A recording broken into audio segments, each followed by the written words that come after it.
ये लोग जो हैं, ये लोग तो सिर्फ और सिर्फ चाहते हैं कि भारत में सिर्फ मुसलमान और ईसाई रहें। सरकार उस पर तेजी करे।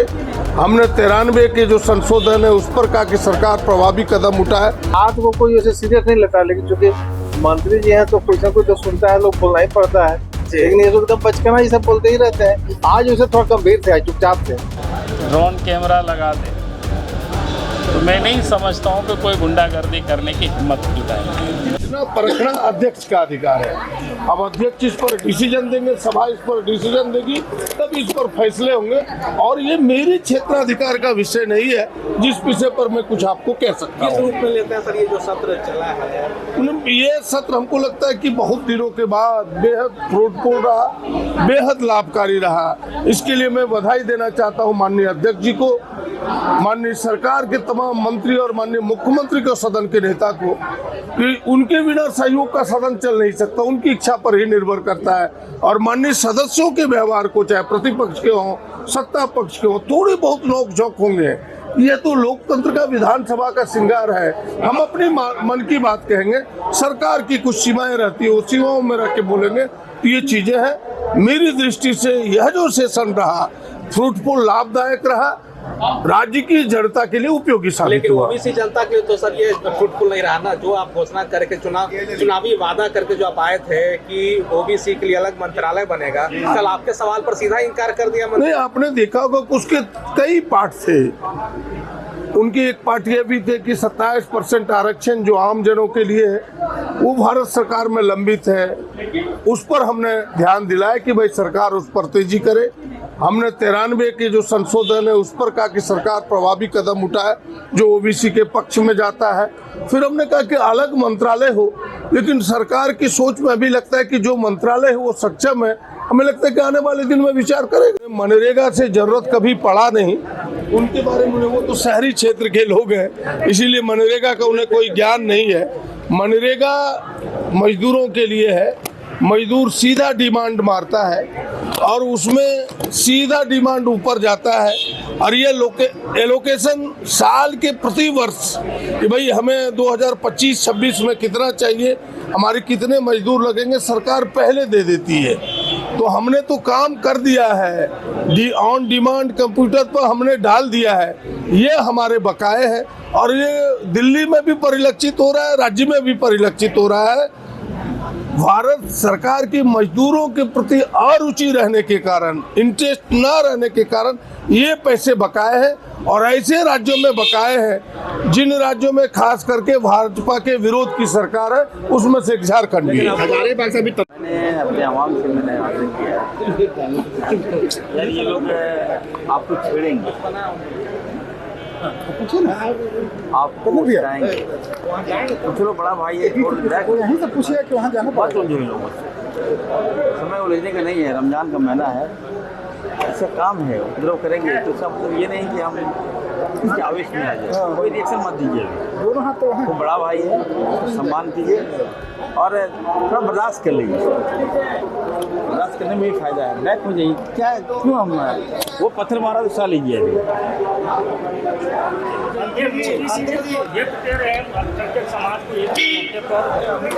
मंत्री जी, पूर्व स्वास्थ्य मंत्री ने कहा कि आप में बचपना बहुत है। अभी हेमलाल मुर्मू ने कहा कि आप में बचपना बहुत है। ईद के मौके पर मंत्री जी, मोदी जी की तरफ से मंत्री जी, हेमलाल मुर्मू ने कहा बचपना बहुत है आप में। देखिए, हम तो पहले ही बता दिए हैं कि माननीय प्रदीप यादव जी सीनियर सदस्य हैं और सत्ता पक्ष के, उनका जो जवाब आ रहा था वो जवाब से आप लोग सब सुनते हैं आप लोग। तो निश्चित तौर पे टाल मटोल के जवाब जो जिस तरह से आती है, इस जवाब से तो हम लोग भी संतुष्ट नहीं रहते हैं। और जिस तरह से जो सदस्य सरजू बाबू ने विशेषाधिकार के मामला उठाए, तो सरजू बाबू तो बहुत अनुभवी लीडर हैं, उनका अनुभव के लाभ तो बाकी लोग को भी लेना चाहिए। निश्चित तौर पे अधिकारी के पास प्रश्न पूछ जाता है, जवाब कुछ और आता है। तो ये बहुत चिंता की विषय है। मैं इसलिए भी कह सकता हूँ कि संतोषप्रद अगर उत्तर नहीं आते हैं, जवाब कुछ है, हम जवाब कुछ करते हैं, सवाल कुछ आ जाता है। तो निश्चित तौर पर ये सवाल विशेषाधिकार के दायरे में था और जो वो नियम कानून है उन्होंने अध्ययन करके उस सवाल को उठाया और बाकी सदस्यों ने उनके समर्थन भी किया। तो भाई विशेषाधिकार कैसे लागू हो सकता है? कितने सदस्यों की संख्या होना चाहिए? कम से कम 8 होना चाहिए था। तो निश्चित हो सारे सदस्य ने खड़ा होकर के उनका समर्थन किया। विशेषाधिकार का मामला है, अब अल्टीमेटली जाता है माननीय स्पीकर साहब के। आप भी कुछ टिप्पणी कर रहे थे? नहीं, मैं टिप्पणी किया नहीं, मैं चाहता था, मैं भी उस पर कुछ बोलना चाहता था, लेकिन स्पीकर महोदय ने मुझे अवसर नहीं दिया तो मैं नहीं बोल पाया। भाई देखिए, ये जो सवाल कल्पना जी करती हैं, ये बात सही है कि अच्छी बोलती है, लेकिन जो सवाल करती है वो राज्य द्वारा, सरकार द्वारा तैयार किए गए प्रश्नों को ही करती है। उनका अलग से ऐसा कोई प्रश्न नहीं होता, प्रश्न करती है। तो उत्तर में स्वाभाविक है सरकार बोलेगी कि केंद्र सरकार से पैसा बकाया है, लेकिन ये नहीं बताएंगे कि केंद्र सरकार से पैसा क्यों बकाया है। इसलिए बकाया है कि उपयुक्तता प्रमाण पत्र सरकार नहीं देती है, जिसके कारण केंद्र सरकार वो राशि को नहीं देती है। तो मैं बोलना चाह रहा था, नहीं दिया मौका, लेकिन यह सर्वविदित है कि कल्पना सोरेन जी जो भी प्रश्न करती है वो सरकार द्वारा प्रायोजित होता है। सर, हजारीबाग में जो घटना हुई तो मंत्री शिल्पी नेहा तिर्की का कहना है कि झारखंड को नागपुर नहीं बनने दिया जाएगा। अब देखिए, शिल्पी नेहा तिर्की नागपुर नहीं बनने देंगे। अरे भैया, हम भारत बनने देना चाहती हैं कि नहीं? भारत में सिर्फ मुसलमान नहीं रहते हैं, भारत में हिंदू, सिख, ईसाई, बौद्ध, पारसी सभी संप्रदाय के लोग रहते हैं। लेकिन ये लोग जो हैं, ये लोग तो सिर्फ और सिर्फ चाहते हैं कि भारत में सिर्फ मुसलमान और ईसाई रहे। समस्या यहाँ है ना भाई, शिल्पा नेहा तिर्की, बंधु तिर्की इफ्तार पार्टी करते हैं। होली पार्टी कभी किया है क्या? दिवाली पार्टी कभी किया है क्या? तो इनको वोट चाहिए ना उनका, तो उसके लिए इस तरह की बातें बोलते हैं। और मैं यही कहूंगा, दुर्भाग्य है हमारे हिंदू एकजुट नहीं होते, दिग्भ्रमित हो जाते हैं। मेरा ये कहना है कि सनातनियों को एकजुट होने की जरूरत है। यदि जिस दिन एकजुट हो जाएंगे, ये जिहादी फिर सामने कभी ढेला पत्थर चलाने लायक नहीं रहेंगे। सर, इफ्तार पार्टी में जा रहे हैं सर? मैं तो नहीं गया हूँ और मैं जाता हूँ, मैं क्यों जाऊंगा इफ्तार पार्टी में? इफ्तार पार्टी में 3-4 हजार मस्जिदों में भाई, मोदी जी देश के प्रधानमंत्री हैं, मैं रांची का विधायक, मेरी इच्छा, मैं नहीं जाऊंगा इफ्तार पार्टी में। तो हमारे ऊपर जबरदस्ती किसी का है क्या? क्यों जाऊंगा इफ्तार पार्टी में?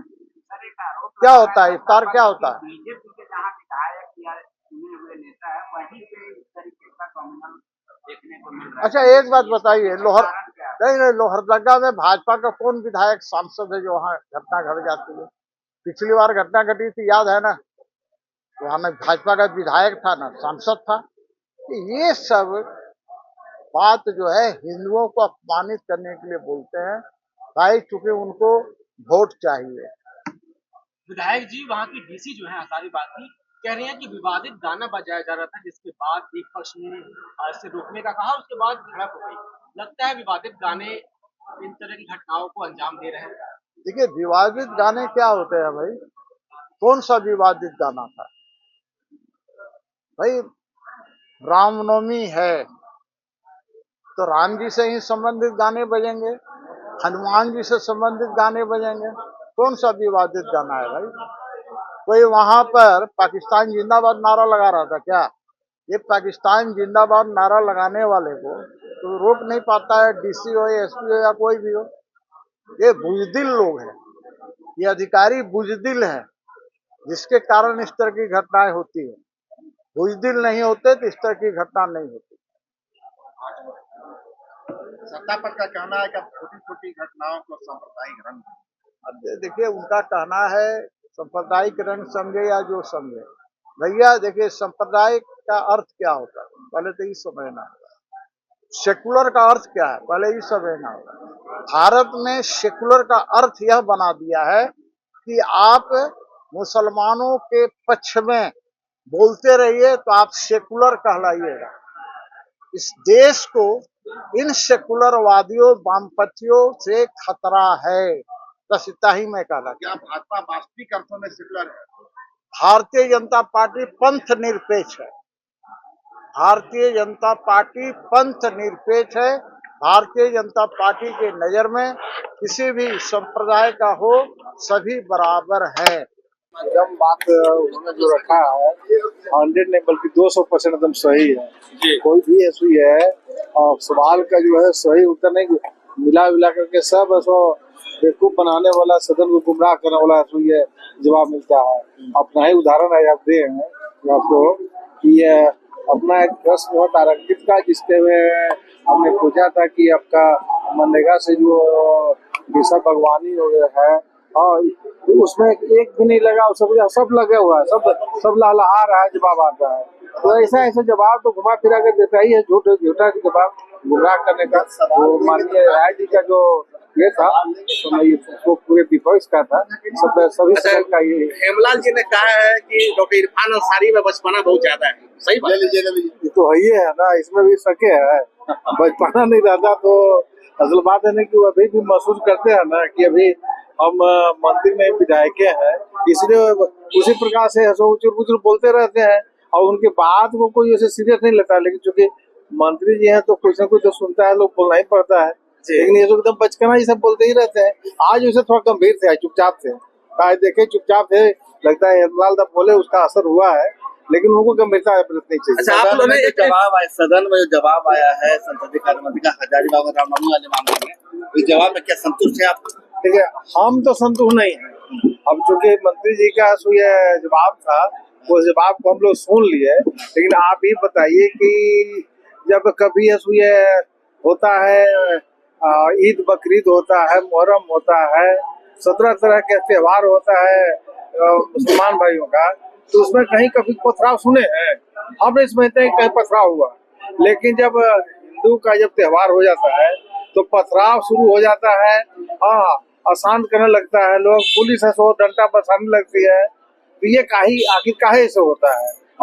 ये तो लोग का तो हुआ प्रश्न की, लेकिन दोनों पक्ष के लोग नहीं ये तो कर रहे हैं कि बराबर खेल कर रहा है ना। ये क्योंकि खेल चलता है ना कि जितना है सो हिंदू को फंसाओ, उतना है सो कहिए कि उस पर FIR कर दो। अच्छा, ये लेकिन ये इसका समाधान नहीं है। और इसमें सरकार को ये तय करनी चाहिए कि आने वाले समय में किसी प्रकार से इस प्रकार से व्यवधान है सो ये कहिए कि विशेष समुदाय के द्वारा नहीं हो, और ऐसा हिंदू समाज के लोग भी ऐसा अपना हिंदुस्तान में रहते हैं, कोनो पाकिस्तान में रहते हैं, वो लोग तो वहाँ समझता है लोग कि नहीं, हम तो ये हजारीबाग वाला लोग समझता है कि हम तो पाकिस्तान की हिस्सा ही है, हम पाकिस्तान में रहते हैं, इसीलिए हौरी बोरी करते रहते हैं लोग। अब ये सब नहीं करना चाहिए। अच्छा विधायक जी बताइए कि आप लोग ये सौगातें मोदी किट कब बांटने जा रहे हैं मस्जिद में, मदरसा में? काहेला हम बांटे जाएंगे? अरे ऊपर से आदेश आया हुआ, हमरा नहीं मालूम है भाई।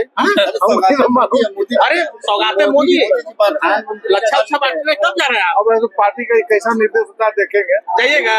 लेकिन तब बात है ना कि हमारे यहाँ जरूरी नहीं है, ऐसा हमको लगता है। हाँ वैसा जरूरी नहीं है, अब जरूरी होगा तो हम देखेंगे। तो विधायक जी कल निजी स्कूलों की हमको जानकारी नहीं उसके बारे में भाई भैया, कल निजी स्कूलों की मनमानी का मामला उठा था, लोग कह रहे थे कि आप भी स्कूल चलाते हैं तो मनमानी होता है।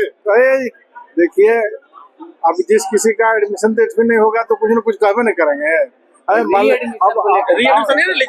री एडमिशन होता ही नहीं है, री एडमिशन कहाँ होता है? आप नहीं लेते? हाँ किसी और हम कहा ले लेंगे? हम विधायक है तो हम फीस लेंगे और फीस देते हैं आप लोग। आप लोग नहीं जा पा रहे हैं क्या सर? सौगातें मोदी जो गिफ्ट किट देना है ईद से पहले मुस्लिम भाइयों से, अभी तो ईद बचा हुआ है नहीं यार, अभी समय है, कहाँ अभी ईद है यार। तो आज तो कोई विपक्षी तरह के गर्दन पर तलवार रख करके और ये सब किट देने से कोई फायदा नहीं होगा। गर्दन पर कौन? गर्दन पर तो वो लोग तलवार रोज उन लोगों के ऊपर डाल करके रखता है। बेचारे को इतना ये लोग बेवकूफ़ बनाने में लगे रहते हैं अपोजिशन वाले, खास करके मुस्लिम माइनॉरिटी को। आपने देखा होगा पहले सीएए को लेकर के भाई सब मुसलमानों को भगा दिया जाएगा, कुछ से कुछ करते रहता है लोगों को, डराते रहता है। हजारीबाग में सेंट्रल फोर्स का डेप्यूटेशन हो रामनवमी, जिस तरह से हजारीबाग में बार बार घटनाएं होती है वहाँ देखिए पर बोलने दीजिए ना। देखिए मैं तो बार बार कहता हूँ कोई फोर्स की जरूरत नहीं है, जितना फोर्स है उतनी ही पर्याप्त है। 50 ठो कैमरा हर शहर में हर छत पर बैठा कर और लगा दे, और उसके साथ साथ ड्रोन कैमरा लगा दे, तो मैं नहीं समझता हूँ कि कोई गुंडागर्दी करने की हिम्मत जुटाए। ये सिंपल है भाई, आज के तकनीक के युग में किसी को पकड़ना कोई बहुत कठिन नहीं है, लेकिन आप करिए तो 50 छत में आप कैमरा मैन को, आप सरी के लोगों को ही 10-5 हज़ार रुपया दे दे और बैठा दे जगह जगह पर। सारे लोग कैद हो जाएंगे, कौन पत्थर फेंक रहा है, कौन बोतल फेंक रहा है, कौन पेट्रोल बम फेंक रहा है, कौन हमला कर रहा है, तो ये पता चल जाएगा। इतना ही तो करना है, इतना ही तो सरकार को मैं बार बार सुझाव दे रहा हूँ। लेकिन सरकार तो ये कह रही है कि जहाँ बीजेपी के माननीय विधायक और सांसद घटनाएं वहीं घट रही है, ये जांच का विषय। तो जांच सरकार नहीं करेगी कि हम जांच करेंगे? सरकार तो जिनकी है वो नहीं जांच करेंगे, बोले जांच का विषय है, ये बड़ा अजीब बात है यार। हम ही को जांच करने की, हम सरकार में हैं क्या? हम जिस दिन रहते तो अपराधी तो सब यहाँ से भाग खड़े होते। जी जी, ऐसा थोड़ो है सर। ये सरजू राय जी ने एक मुद्दा उठाया कि सरकार गंभीरता से जवाब नहीं देती है। स्वाभाविक है, कोई नई बात क्या है? कल पर तो रोज आप लोग हाउस में सुनते हैं मंत्री क्या उत्तर देते हैं, ऐसे ही उत्तर देते हैं, बार बार वही उत्तर पढ़ करके सुनाते हैं, जो लिखा हुआ वो भी उनको समझ में नहीं आ पाता है। मंत्रियों में आपको नॉन सीरियस कौन से लोग? देखिए मैं किसी के ऊपर ये टिक्का टिप्पणी नहीं करना चाहता हूँ, लेकिन मैं कहूँगा कि मंत्री लोग शायद जब उत्तर होता है उसके लिए पहले ब्रीफ होता है अफसरों के साथ, वो नहीं, तो उस काम में नहीं होता है। इसलिए देखे होंगे फाइल लेकर के वो पढ़ना शुरू कर देते। होना ये चाहिए, पहले ब्रीफ हो जाना चाहिए था उत्तर के बारे में, और ब्रीफ होता है तो स्वाभाविक रूप से मंत्री को हर चीज हर बात कंठस्थ हो जाता है, क्या समस्या है। ठीक सर, थैंक यू। ये सरकार जवाब कार्रवाई खत्म हो गई है, दे तो रही है, लेकिन टू द पॉइंट जो जवाब होना चाहिए उसमें कुछ मंत्रियों का कमी लग रहा है। हमको तो कहेंगे कि उन लोग को एक्सरसाइज बढ़िया से आके करना चाहिए, जवाब देना चाहिए, नहीं तो प्रश्नकर्ता टू द पॉइंट जब प्रश्न पूछ रहा है तो जवाब टू द पॉइंट आना चाहिए। स्वास्थ्य विभाग का ही मामला में आया है, क्योंकि आप स्वास्थ्य मंत्री रहे हुए हैं, क्या गंभीरता दिखती है स्वास्थ्य मंत्री में उस तरह की जैसा होना चाहिए, जैसा आप लोग दिखाते थे अपने समय में? अरे बहुत गंभीर है आदमी, बाप मत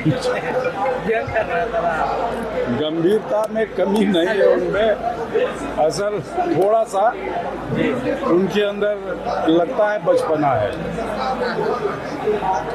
यही है बात।